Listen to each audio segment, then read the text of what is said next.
Милость мира, жертву хваления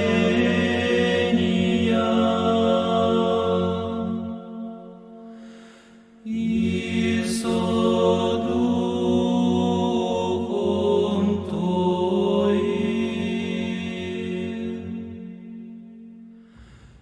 A few years before Alex Jones came on the air, in the mid-90s, Alexander Dugin, dubbed the most dangerous man in the world, joined the editorial board of the newspaper Din, meaning Day, in December 1990. Din and Dugin would go on to support the August 19, 1991 coup, led by high-ranking Soviet officials, for the prevention of the dissolution of the Soviet Union. On the one side, you had Boris Yeltsin leading the Russian Soviet Federative Socialist Republic, RSFSR, and on the other side you had Mikhail Gorbachev representing the USSR. It was Gorbachev who was placed under house arrest at his vacation spot in Crimea by conservatives leading the coup. He was placed under house arrest because he was failing to prevent the dissolution of the USSR, according to Dugin in his book The Last War of the World Island. If we are to believe what the Russians tell us, the coup failed 3 days later. However, there is some evidence that it was contrived by both sides at the highest levels to fail in order to initiate a new Operation Trust, which would open up the Soviet Union to Western investment and technology, which was badly needed at the time. The power structures of the Soviet Union would only appear to collapse while going into the shadows. Communist researcher and Soviet defector interviewer J.R. Nyquist has published evidence on this subject. And it was actually thought that Menzhinsky, the deputy underneath Felix Dzerzhinsky, spoke fluent Mandarin and was very fascinated by China, knew all about China's strategies, and had used these strategies in something called Operation Trust in the 1920s. There was a sort of minor faking of the collapse of the Soviet Union in the 1920s. That's what Operation Trust was. So in order to understand what Golitsyn is saying, is you got to go back in history and say the Soviets already did a fake collapse in the 1920s. They had captured some white generals. There was a civil war between white generals and red generals in Russia, the Russian Civil War. And the Reds won, but they captured these white generals who ran this monarchist alliance of Central Russia. And they took it over. The secret police, the Soviet secret police, later called the KGB, took it over in the 1920s and created a fake anti-Soviet organization that they then made all the Western intelligence services, they all believed it. They all believed because they sent agents out saying, look, we've infiltrated the secret police, we've infiltrated the Red Army, we've infiltrated the Soviet government, we basically control everything. And people believed it. You know, even Lenin, and then Lenin did his NEP. Lenin retreated into state capitalism. A GRU defector, Colonel Stanislav Lunev, told me that in the division of the world, China is going to get the lower 48 states. And if you read Chiao Chen's speech of 20 years ago, he was the defense minister of China. He said that they made a deal, they made a trade of land in the north to get what they wanted, the lower 48 states, because they need to make a second China here and they need to exterminate the American population because China's overpopulated it and they need to move their population somewhere, and the United States is where they need to move it. So, and Lunev said they had made an agreement in I think around 1991 before his defection. And at the last meeting that he attended of the Russian generals, they said, this is the war plan. This is how we're going to divide North America. Russia's going to get Alaska and parts of Canada. China's going to get the lower 48 states with other countries invited in for looting rights. One piece of evidence for this theory worth mentioning here is the case of Vladimir Kryakov. Kryakov was the chairman of the KGB of the USSR. Back in the late 80s, he was putting a lot of pressure on his KGB officers, about 12,000 under his command, to recruit Americans, especially ones that showed promise for American politics. It was during his tenure as head of the Foreign Intelligence Arm of the KGB, or First Directorate, and with the aid of Soviet official Vitaly Churkin, that Donald Trump's visit to Moscow in 1987 was made possible. After returning from his Moscow visit with the guidance of Roger Stone, Trump published full-page ads in the Boston Globe, Washington Post, and New York Times calling for the United States to stop spending money to defend Japan and the Persian Gulf, foreshadowing his suggestion during his presidency that the U.S. might stop funding NATO or even pull out of NATO, an objective of Dugin's and also part of the Libertarian Party platform. Kryakov, sensing the fall of the Soviet Union, created a plan in March 1991, months before the coup, for his agents to launch about 600 companies run by retired KGB officers. Quoting Craig Unger, all agents in the operation were instructed to do whatever they could to gain a commercial foothold that would enable them to be self-sustaining. The companies were there not merely to provide cover for intelligence operatives. They were there to function as real companies, as major corporations, to make money, to finance operations against the West, to launder money, and to gather intelligence that could be used against the West. This was the kind of expertise that would serve Putin well in the future as it became clear what shape the new Russia would take. Thousands of KGB agents were potentially taking the Soviet Union into the shadows, while a fake coup would make the West believe the Soviet Union had collapsed. Dugin publicly supported the coup in '91 via the newspaper Den, yet somehow he was allowed to continue to operate after the coup failed. Den later changed its name to Zavtra, or Tomorrow. Dugin's backstory is interesting. He comes from a military family. His father, grandfather, and great-grandfather were all Russian military officers. His father was a 3-star colonel general in the Russian Military Intelligence, or GRU, and he was busted down to a customs control position after Dugin got in trouble in 1983 for performing an anti-Soviet song at a concert in Moscow. Dugin became a KGB informant after his bust and later ended up in a group called Pamyat, or Memory, which was run by a KGB informant. Byline Times noted he then made several trips to Europe. Trips abroad for citizens with KGB arrest records were not granted unless they served as informants or recruiters. It was during this time that he had met Claudio Muti, who then traveled to Russia to lecture on geopolitics. Muti would then go on to take directorship of the Italian Journal of Geopolitics. A short aside, Michael Chosadowski, who Alex Jones had on multiple times, and whose globalresearch.ca made it into a State Department report for publishing GRU articles, is on the scientific committee for Muti's journal. Muti is also editor of the Eurasian Journal of Geopolitics and contributor to Dugin's Geopolitica.ru, which is now sanctioned. In the early 90s, Dugin was contributing to Den, but also editing his own journal called Elements, and founded a publishing house called Arcto-Gaia, meaning Northland. The newspaper Den was quite an important convergence point. Former FSB director Alexander Borodai, hired by Dugin associate and sanctioned Putin oligarch Konstantin Malafeev, worked there. Borodai later became prime minister of the Donetsk People's Republic. Malafeev also had, as head of his security, former Den Zavtra contributor Igor Girkin. Israel Shamir, both Dugin associate and Julian Assange associate, worked there as well. It was around this time that the Russian School of Geopolitics was stood up. Dugin published his early works on the subject through Den and the journal Elements. It was through Alexander Prokhanov, the founder of Den, that Dugin got his position at the Russian Academy of the General Staff, which educates mid- and high-level officers, most graduating with 1 star or higher, through General Igor Rodionov, the commander of the academy. Rodionov was appointed defense minister in '96, and Dugin subsequently worked for that department's magazine called Landmarks. In 1995, Dugin ran for the Russian State Duma on a national Bolshevik platform, but he was resoundingly rejected by voters, says John B. Dunlap of Stanford. That same year, we find a grainy video of Dugin reciting lines from occultist Aleister Crowley. An explanation of this can perhaps indirectly be found in his interest in René Guénon. Guénon discusses in his Crisis of the Modern World, 1927, that the West is not a traditional civilization. It recognizes no higher principle, but in reality is based only on a negation of principles, is by this very fact ruled out from all mutual understanding with other civilizations. For if such understanding is to be profound and effective, it can only come from above. That is to say, from the very factor that this abnormal and perverted civilization lacks. Guénon believed we are in the last phase of what Hindus call the Kali Yuga, the darkest period of the Dark Age, the state of dissolution from which it is impossible to emerge otherwise than by a cataclysm.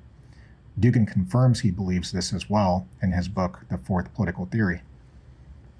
However, we find a more concrete explanation of Dugin's interest in Crowley from a 1998 issue of Fronda.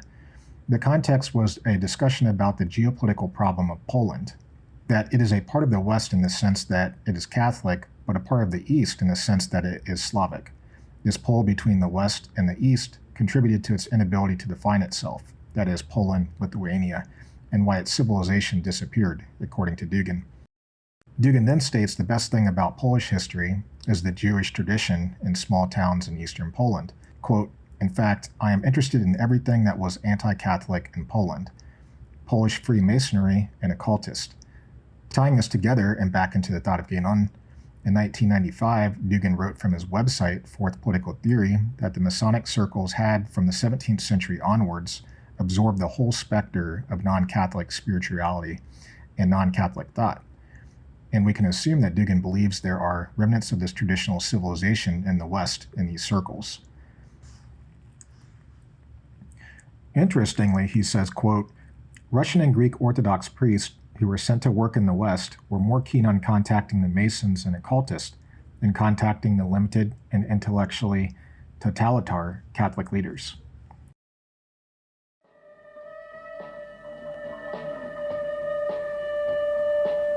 Я прошу почтить память умершего Алистера Кроули минутой молчания. Если есть в зале какие-нибудь зажигалки или спички, вы можете зажечь и минуту помолчать.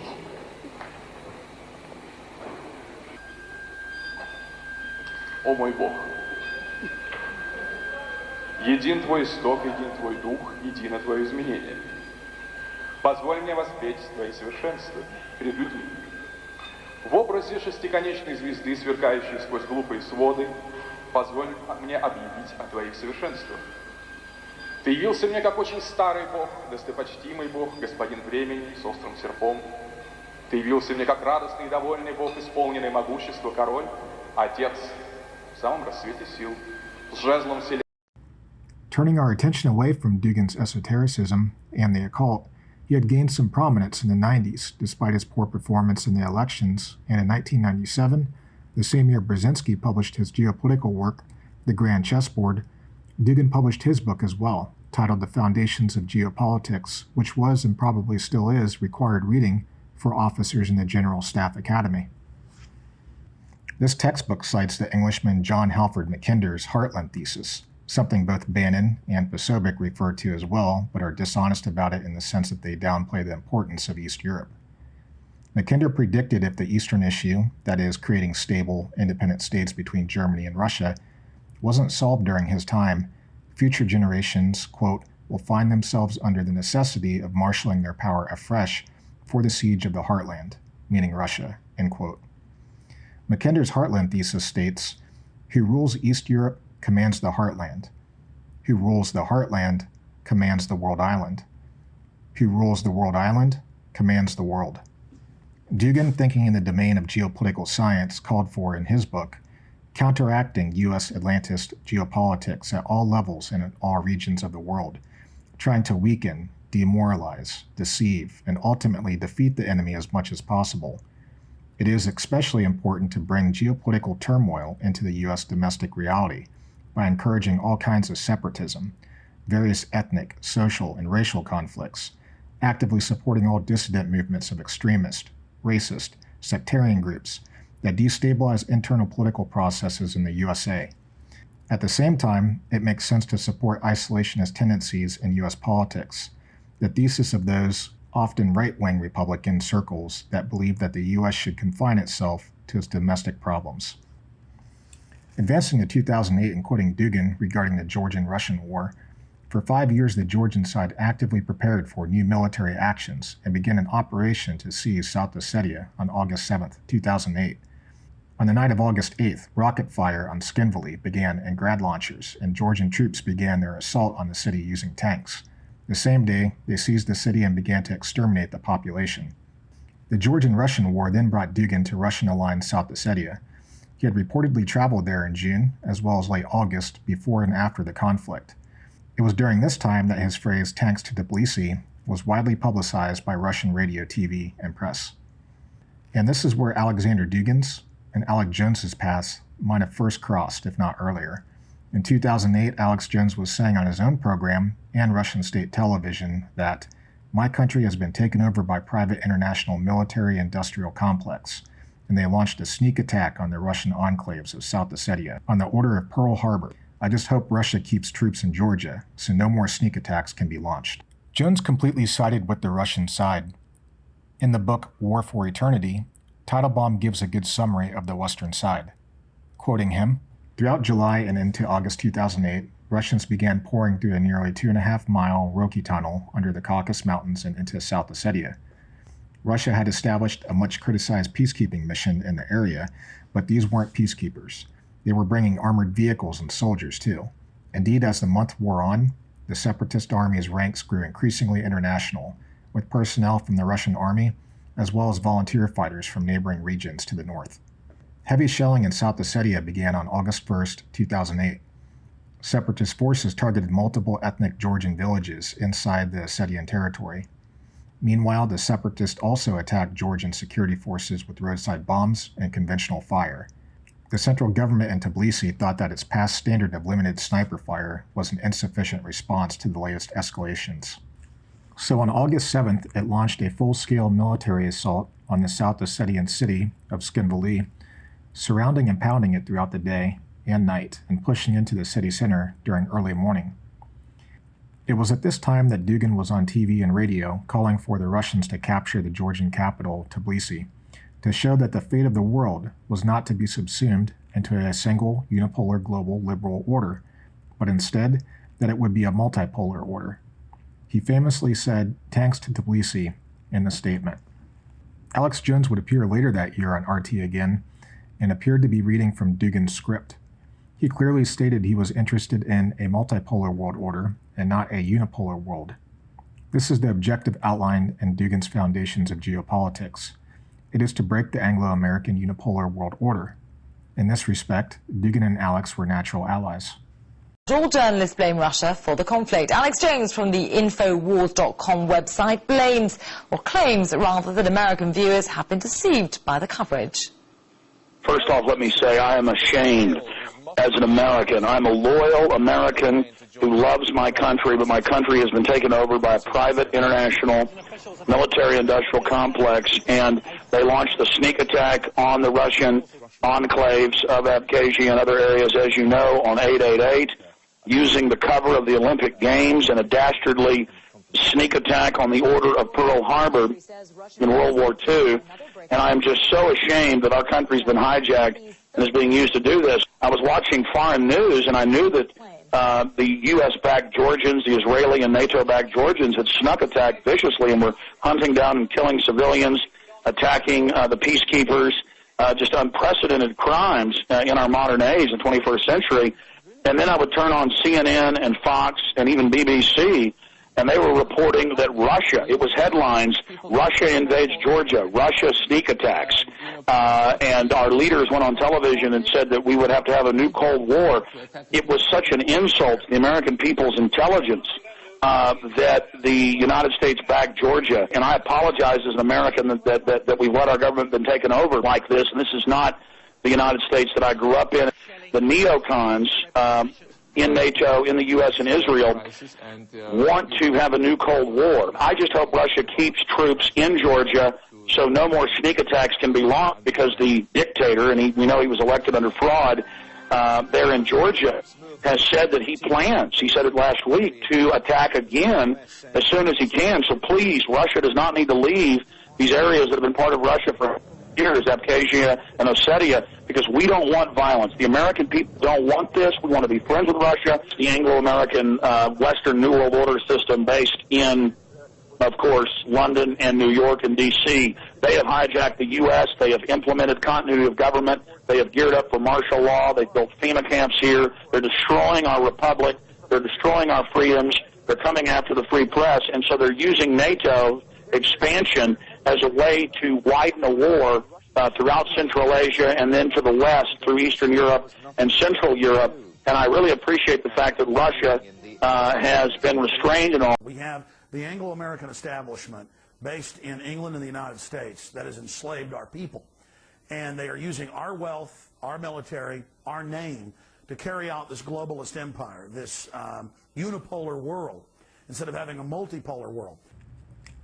In his August 4th, 2017 interview with Dugin, Alex stated he was familiar with Dugin's works going back about 10 years, which would put the date in the 2007 to 2008 range, right around the time Alex was taking Russia's side. Of course, misrepresenting, and look, you know, this is the crazy advisor to Putin, kind of the same thing they do to Trump, just knowing that Dugin represents a big base of smart, informed Russians that know what's happening and have a nationalist global view in understanding the real threat. So it's not that we're plagiarizing each other, that we're saying similar things. He wrote a lot of this 30 years ago. I wasn't familiar with his work until about 10 years ago. Both Alex and Dugin were widely circulated in Russian media at the time, and Dugin, being fluent in English, would likely have caught Alex on Russian TV supporting the Russian side, and Dugin would have taken note, because he was very much interested in building alliances not only in Europe, but also in the United States, which was Russia's primary enemy, according to his foundations of geopolitics. Alex would continue to do interviews with RT over the next few years, and he became very popular in Russia. His friend Max Kaiser, who was connected to Putin, who we mentioned in part 2, would have him on his own RT program a few times as well. The RT appearances seem to have stopped by 2013, and Alex provides an explanation for this. He alleges the Obama White House had contacted RT and told them to not have him on air again, or they would lose their US license. Alex then said RT really didn't like him because he would talk about Stalin and Lenin unfavorably, and RT wasn't about that. Two things with this. First, it shows that Russia was protecting the image of mass murderers, and two, if RT didn't like Alex, why did he keep appearing on their program until the White House threatened to shut down RT US? When Alex made that statement, it was March 8, 2014, days before the Russian annexation of Crimea on March 18, 2014. Sanctions were going into effect around this time, and we see recurring guests like globalresearches.ca Michael Chosadowski and Michael Maloof, former senior security policy analyst in the Office of the Secretary of Defense, who are both likely foreign intelligence compromised, begin to drop off the InfoWars program. There was additional distancing that would take place between then and into 2017-2018. InfoWars associates like Paul Joseph Watson had articles published on the Russian Foreign Intelligence Service, or SVR, Task Strategic Culture Foundation, or SCF, website, as well as globalresearch.ca, which was a partner to FCF, republished Russian Federal Security Service Task Southfront articles, as well as Russian military intelligence writers' articles. Jay Dyer was also a contributor to globalresearch.ca, as well as sanctioned Putin oligarch Konstantin Malafeev's Katahan. Of all the people on InfoWars, Jay Dyer, frequent InfoWars 4th Hour host, is probably the intellectual successor to Alex Jones in the sense that he has a massive home library and has a wide breadth and depth of understanding of subjects that Alex covers and considers the core of his messaging. Dyer's interest in the occult, the ruling elite, and Orthodox Christianity was probably how he got in contact with Dugin. Dugin being interested in everything anti-Catholic, Freemasonry, and the occult. On his March 16, 2016 interview with Dugin, Dyer stated he listened to Dugin's talks and read a lot of his pieces over the years, but it is unknown if he was familiar with Dugin's plans for destabilizing the United States or his Russian intelligence ties. It is also unclear if Dyer introduced Dugin to Alex Jones. Some of the things that have stood out to me, I've listened to your talks and read a lot of your pieces over the years, and what stands out to me is a lot of the philosophical critiques. I'm a philosophy student myself. However Dugin got in contact with Alex, through Dyer or perhaps Max Kaiser, the connection was made public when Alex appeared on Konstantin Malafeev's Tsargrad TV network on December 20th, 2016. Alex hired Russian-American Daria Karpova a few years earlier, and she would go on to translate the interview for English-speaking audiences. Alex told his audience Daria was at the highest levels of special forces, and he hired her for translation work, among other things.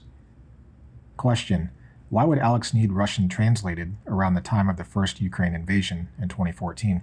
Important. Now, again, there's an hour of this, and I'm going to have it posted at Infowars.com today with some of the parts that have had a translation put on it. Daria doesn't job. She sounds better than the folks they have on BBC and RT. She does an amazing job. And her parents came here to escape the Soviet Union, and she's a great Army veteran and just done amazing things working here in the last couple of years at InfoWars.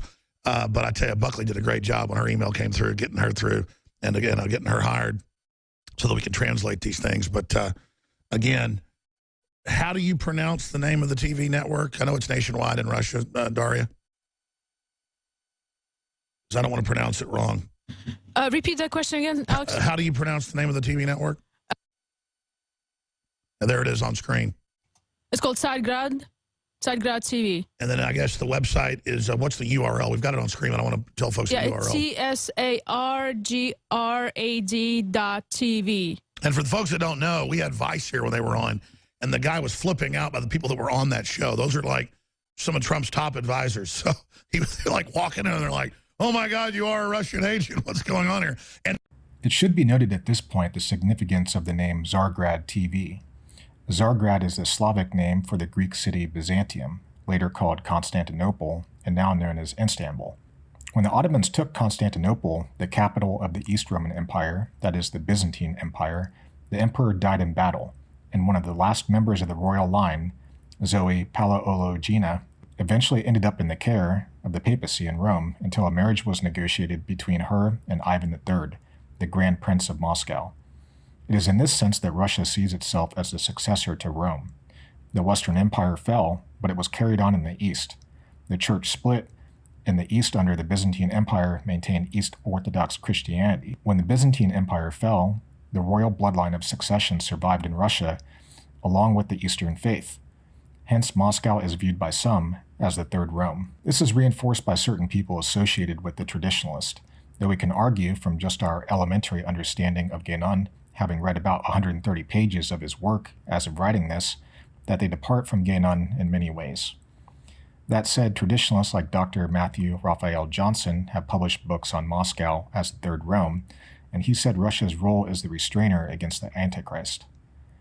From the traditionalist perspective, he seems to claim Russia maintains and promotes traditional values, yet our reading of Guénon's East and West, it must be pointed out it was written in 1924, we find Guénon critiquing Russia, Judaism, and Bolshevikism, the second, he said, playing a big influence in the third, nearly as much as participating in modern, Western, anti-traditionalist thought as Protestantism and its offshoots. Quoting Guénon, he says, the Russians, even if they have derived some outward characteristics from the Easterners, they are also as far removed from them intellectually as it is possible to be.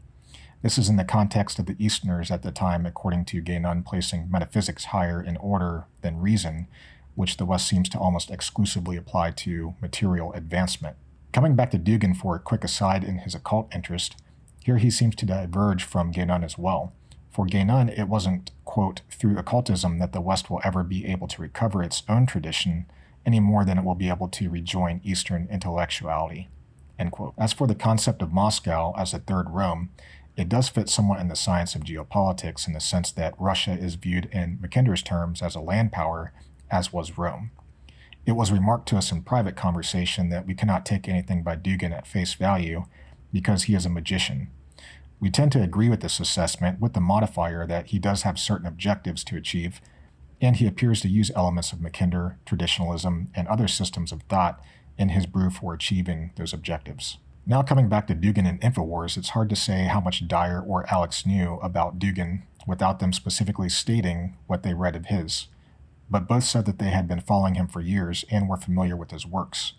It would be hard to miss Dugin's anti-Americanism, often styled anti-Atlanticism or Carthago delenda est, that is, Carthage must be destroyed. Carthage, of course, being the United States. Also, I wonder if Dyer or Alex knew both Dugin and the owner of Tsargrad TV, Konstantin Malafeev, were under sanctions. Malafeev received his on December 19th, 2014, and Dugin his on March 11th, 2015, for threatening the peace, security, stability, or sovereignty or territorial integrity of Ukraine. Their viewers were never warned of this and passed off Dugin as an above-board advisor and philosopher. In his book, Last War of the World Island, 2015 English edition, Dugin makes it clear his central role in establishing the post-Soviet school of Russian geopolitics. His work published in Den and the publication's support for the preservation of the Soviet Union. Mackinder is cited as well, someone both Dyer and Alex are familiar with, though perhaps only by proxy of having read Brzezinski's The Grand Chessboard. Both would know from Brzezinski that Ukraine's independence is central to preventing Russia from becoming a Eurasian empire, and would therefore understand Dugin, son of a three-star GRU general, a founder of Russian geopolitics, an adjunct professor of the highest Russian military academy, would be seeking to regain Ukraine for Russia. It would have been nearly impossible for Dyer or Alex to not understand this with some basic journalistic research into Dugin. To have followed him over the years and not know this is quite unbelievable if their statements about following him and reading his work are true. Now, this is Vladimir Putin's favorite TV show. Just what you're watching. It's on record. You can look it up. In fact, I'll play another clip and tell you all about the station and the national network. But this is what they're preaching. Christianity, family, battling the globalists, battling the New World Order. They've thrown the oligarchs out. They want America to throw out the globalists as well, and Europe. It's not the Russians behind it. We're in solidarity with the Russians. And this is what they're claiming is Russia manipulating America. No, our Americana ideas are going into Russia more than their ideas here. And they basically say that. Let's go to some clips that have been translated. I'm very happy that Alex Jones is live with us right now. We have been following you, Alex, for many years, including myself personally. And when you became truly celebrated in this new era of Donald Trump, I marveled at you. The fact that such people as yourself, who embody such free and independent points of view, which are shared in reality by millions of people, Americans and worldwide, and millions of Russian people, how you became a hero of this campaign, how you told the truth while everyone else lied, how you held your ground fearlessly against all the attacks and all the dirt that they were throwing your way. And whether it be Russians, Europeans, Asians, or Turks, for us, you were an example of a true American man, the true American spirit. You, Alex, have changed our view of who a real American is. If the American people are anything like you, then the attitude toward your country, toward your people, will be radically changed. And when Donald Trump won, whom you supported, and whom we were all also in solidarity with, when you and him and all of us won, I said this: Anti-Americanism is over. Anti-Americanism is over. Now the people of the free United States, free Russia, and all the anti-globalist powers worldwide have to build a new world, new architecture. We are exceedingly glad to see you on our program, broadcasting live right now. And from the bottom of our hearts, we thank you for being the genuine face of real America. Decades ago, I knew we could form an opposition to it, as I've said thousands of times. Even if you've only been a listener a few years, you've heard this thousands of times. I say it every day. You expose globalists, you expose their system, you expose how anti-human it is, how it's a technocracy based on the end of humanity as we know it, a eugenics-based system. Everyone will want to resist it because it's so evil. But it's all about hoaxes and false realities and confusing everyone and misrepresenting countries and playing us off against each other. But the moment people click and break through that, it's all over. There's no coming back. And every fiber of you then wants to see human prosperity, human destiny fulfilled, and you want to see the globalists that want to have some nuclear war death wish, some satanic Ragnarok fall.